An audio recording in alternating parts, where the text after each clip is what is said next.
ভাটপাড়া পৌরসভার 17 নম্বর ওয়ার্ডে 13 নম্বর গলি ধর্মশালা এলাকায় চলল গুলি। গুলিতে জখম এক তৃণমূল কর্মী পিন্টু চৌহান গুলিবিদ্ধ। প্রকাশ চৌধুরী নামে একজনের অভিযোগ সে বিজেপি কর্মী বলে।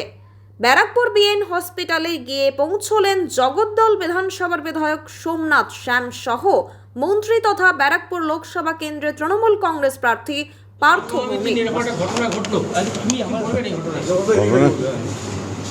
ঘটনাটা দুঃখজনক।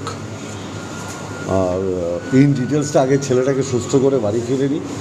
ছেলেটার নামও বলে দিয়েছে কে গুলি করেছে, তার পরেরটা পরে বলবো। আগে একটু ছেলেটাকে সুস্থ করে দিই।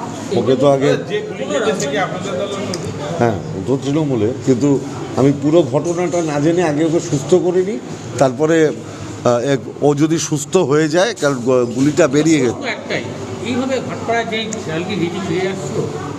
না না, এই জিনিস আমি তো বলছি, এই গুন্ডাগর্দি আমি শেষ করবই, এটা আমাদের প্রতিজ্ঞা।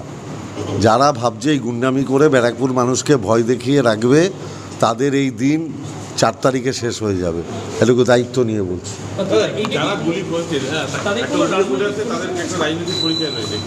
আমি কি বললাম, আমি এই মুহূর্তে আমার প্রথম চিন্তা হচ্ছে ছেলেটাকে সুস্থ করা।